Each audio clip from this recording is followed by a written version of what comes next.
Yes, JEE mains 11 जनवरी shift 2 paper का discussion करते हैं। पेपर बिल्कुल वैसे ही है जैसे अभी तक की सारी शिफ्ट का पेपर था। काफी अच्छा और सिंपल पेपर है। देखिए क्या क्वेश्चन है। क्या क्वेश्चन देखिए, in a hyperbola length of minor axis 5, length of minor axis means 2b, this is 5 and distance between foci is 13 means 2ae, 2ae equal to 13। और ई पूछा है, ई क्या होता है, ई स्क्वायर इक्वल टू होता है root 1 plus b square upon a square, right. अगर आप यहां से चाहें तो ए की value in term of e निकालें तो कितनी आ जाएगी 13 अपॉन 2e, और यहां पर बी की वैल्यू निकालें तो 5/2 यहां पे रख दीजिए। तो e square equal to 1 plus b square की जगह रखा तो 25/4 अपॉन 169/4 ई स्क्वायर। अब देखिए 4 से 4 कैंसिल हो गया, ई स्क्वायर इक्वल टू आपको मिला 1 plus 25 e square upon 169, yes or no.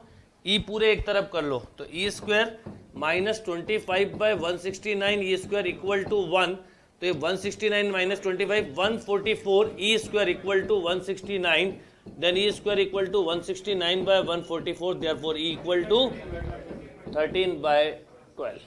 This is the right answer. देखिए नेक्स्ट क्वेश्चन देखते हैं क्या क्वेश्चन।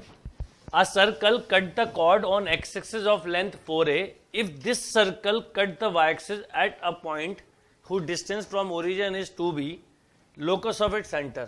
ठीक है, सर्कल का क्वेश्चन है। क्या क्वेश्चन है समझिए, ये सर्कल है, ये x एक्सिस को कट कर रहा है 4a लेंथ का, मतलब ये लेंथ होगी a और b मान लो, दिस इज 4a, एंड ये y एक्सिस को, हाँ ओरिजिन से ये डिस्टेंस यानी ये लेंथ है 0 to, मतलब इस पॉइंट के कोऑर्डिनेट 0 to 2p होंगे। इसका लेंथ नहीं पता है, इसका केवल ये पता है आपको। देखो क्या बोला, a circle cut the chord on x axis, ये लेंथ 4 है, ऑफ लेंथ 4 है। If this circle cut the y axis at a point who distance from origin is 2b है तो 0,2b लिख दिया।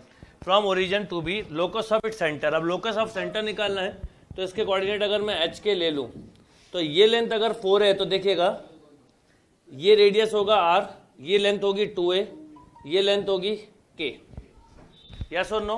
तो अगर मैं यहाँ पे पाइथागोरस थ्योरम लगाऊं तो r स्क्वायर इक्वल टू होगा k square plus 4a square, एक इक्वेशन ही बन गई। सिमिलरली इस कॉर्ड पे भी अगर सेंटर से परपेंडिकुलर डालेंगे तो मिड पॉइंट पे आएगा। तो अगर ये मिड पॉइंट पे आएगा, ये पूरा मिड पॉइंट पे आएगा। देखो इसके कॉर्ड पर अगर इसके सेंटर से हम इस पे परपेंडिकुलर डालें तो ये लेंथ तो h होगी, पर ये लेंथ 2b नहीं होगी, ना 2b का आधा होगा, बल्कि क्योंकि ये ओरिजिन से डिस्टेंस है तो ये इतनी लेंथ है k, तो ये लेंथ होगी 2b माइनस k, और ये होगा रेडियस। देन अगेन यहाँ पर भी अगर हम ये कंसेप्ट लगाएं तो r square equal to h square plus 2b minus k का होल स्क्वायर, ये होगा इक्वेशन 2। इक्वेशन 1 एंड 2 में हमको केवल आर स्क्वायर से आर स्क्वायर इक्वेट किया तो h square plus 2b minus k का whole square equal to k square plus 4a square, h square plus 4b square minus 4pk plus k square equal to k square plus 4a square, k square से k square cancel, h square मतलब होता है x square equal to, सबको उधर ले जाओ, 4by plus 4a square minus 4b square. This equation is called parabola. तो ये पैराबोला की इक्वेशन है। क्वेश्चन फिर समझ लीजिए एक बार अच्छे से कि एक सर्कल दिया है, इसमें कॉर्ड की लेंथ 4a है तो ये 2a हो गई। दूसरे कॉर्ड की लेंथ नहीं दी, पर ये पता है कि ओरिजिन से कॉर्ड वाई एक्सिस पे 2b पे कट करती है, तो 0,2b एक राइट ट्राइंगल इस कॉर्ड पे बनाया जिसमें ये r है, ये 2 है, ये k है। एक इस पे डाला आपने, जब इस पे डाला तो एक चीज ये याद रखनी है कि एक ये h है, पर ये लेंथ हो गई 2b माइनस k और ये रेडियस हो गया। दोनों को कंपेयर किया तो आपको लोकस मिला पैराबोला का। नोट करिए। नेक्स्ट क्वेश्चन देखते हैं। देखिए क्या है, given ABCD is a parallelogram with vertices as, ABCD एक पैरेललोग्राम है। अब देखिए आप अगर कंसेप्चुअली स्ट्रांग होंगे तो आपको क्वेश्चन जरूर बनेगा 1 2, B is 3 4, C is 2 3, D के कोऑर्डिनेट नहीं पता, एक्स वाई ले ले। The equation of the line AD, आपको AD की इक्वेशन बतानी है। अब एक चीज समझिए, इस D के कोऑर्डिनेट की खैर कोई जरूरत नहीं है, AD की इक्वेशन बतानी है तो AD पास होगी 1 2 से। सबसे पहले तो आप ऑप्शन से चेक कर सकते हैं 1 2 कौन कौन सेटिस्फाई कर रहा है। जैसे 1 और 2 इसमें रखा, ये नहीं कर रहा, रिजेक्ट, राइट। अगर मान लीजिए इसमें रखा मैंने तो -1 +1 ये भी नहीं कर रहा, ये भी रिजेक्ट। 1 2 इसमें रखा, ये भी रिजेक्ट। 1 2 इसमें रखा, only B is a right answer. तो इसमें तो क्वेश्चन सॉल्व करने की जरूरत ही नहीं थी, आप डायरेक्ट ऑप्शन से कर सकते थे। सपोज मेथड से करते तो पैरेललोग्राम में ये पैरेलल साइड है, तो जो स्लोप इसका होगा वही इसका होगा, तो आप इसका स्लोप निकालें 4 - 3 अपॉन 3 - 2 1, तो इसका स्लोप भी 1। मेथड से अगर करना होता 2 ऑप्शन मैच करते तो y - 2 = 1 × x - 1, then y - 2 = x - 1, यानी x - y + 1 = 0। यानी ये क्वेश्चन मेथड से भी उतनी ही जल्दी सॉल्व होगा जितना ऑप्शन से।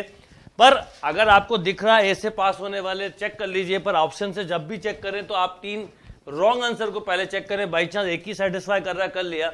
अगर 2 और 3 कर रहे होते तो हम मेथड पे जाते, तो पैरेललोग्राम है, साइड पैरेलल होंगी, तो जो स्लोप इसका है वही स्लोप इसका होगा, पासिंग थ्रू 1 2, यानी पॉइंट स्लोप फॉर्म लगा दिया। आप चौथे वर्टेक्स को निकालने में टाइम वेस्ट मत करने लगना, वो निकाल सकते हो आप, इसका मिड पॉइंट उससे ये, पर इसकी जरूरत नहीं है। यानी ये एक बहुत इंपॉर्टेंट चीज है कि आप क्वेश्चन किस ढंग से सॉल्व कर रहे हैं, आपकी टेक्निक्स क्या है, नोट करिए क्वेश्चन।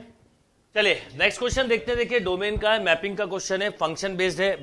क्या है क्वेश्चन, अब फंक्शन एफ 0 to ∞ है, 0 ओपन इंटरवल है, test to close bracket 0 to ∞ is given by fx equal to mod of 1 - 1 upon x, then fx is. अब देखिए सबसे पहले ये ध्यान रखना है हमको कि यहां पर आपसे पूछा है कि fx क्या होगा। अब 1 1 on 2 यहां पर आपने पढ़ा हुआ, ये डोमेन होता है, ये कोडोमेन होता है। अगर मैं आपसे अलग से इस क्वेश्चन की रेंज पूछता तो देखिए 1 रखने पे ठीक ये 0 भी मिलता, यानी इसकी कोडोमेन और इसकी रेंज देखें हम तो सेम है, यानी ये ऑन टू फंक्शन हुआ। ऑन टू का मतलब होता है सर्जेक्टिव। अब ये इनटू है या नहीं है ये देखना है हमको, राइट। अब इसका एक ऑप्शन ये भी है कि बाइजेक्टिव, मतलब 1 1 as well as 1 1 as well, bijective भी इसका एक ऑप्शन है, वो मैंने नहीं लिखा। तो एक ऑप्शन है injective but not surjective, injective only, surjective only और बाइजेक्टिव। अब सबसे पहले हम ये समझें कि यहां पर अगर इसके ग्राफ को समझें, मान लीजिए ये केवल ऐसा होता तो क्या होता, इसकी वैल्यू नेगेटिव भी मिलती, नेगेटिव भी मिलती अगर थोड़ी देर के लिए मान लीजिए, क्योंकि आपको ये पता है कि ये 0 to ∞ में डिफाइंड है, यानी डोमेन तो हमें पॉजिटिव ही लेनी है। ठीक 1 रखने पे ये 0 मिलता है, और 1 से कोई भी छोटी वैल्यू रखोगे, जैसे आपने सपोज 1 से छोटी कोई भी वैल्यू रखी, आपने रखी 0.5, तो ये मिलेगा 1 - 2 यानी -1, और जितना छोटा रखेंगे निगेटिव की तरफ जाएगा, मतलब लाइक दिस, और ये 1 के बाद ये पॉजिटिव हो जाएगा। अब पर ये मॉड लगा होने से ये रोटेट हो गया लाइक दिस, तो इसका मतलब 2 अलग अलग इनपुट पे आउटपुट सेम मिलेंगे, यानी ये मैनी भी हुआ, मैनी 1 ये नहीं मिलेगी इमेज, ये तो केवल समझाने के लिए बताई, तो ये मैनी 1 हुआ और साथ में ऑन टू हुआ, तो इसका आंसर होगा सर्जेक्टिव ओनली, क्योंकि ये ऑन टू तो है पर 1 1 नहीं है, मैनी 1 है, तो correct answer is surjective only. तो इसको ग्राफ से बहुत जल्दी समझ सकते हैं आप इसको मॉड के बिना ग्राफ बनाइए। सबसे पहले तो ये ग्राफ ऐसा बन रहा था कुछ इस ढंग से, 1 पे ठीक ऐसा लाइक दिस, और जैसे ही आपने मॉड लगाया तो जो निगेटिव इनपुट है आउटपुट है वो भी पॉजिटिव हो जाएगा लाइक दिस, इसलिए ये मैनी हुआ। मैनी में मैंने आपको बताया हुआ है कि वाई एक्सिस के रिस्पेक्ट में 2 अलग अलग इनपुट पे अगर आउटपुट सेम हो रहे हो तो मैनी होगा। तो ये फंक्शन का नाम हुआ many 1 onto function, means surjective only, note कर लीजिए।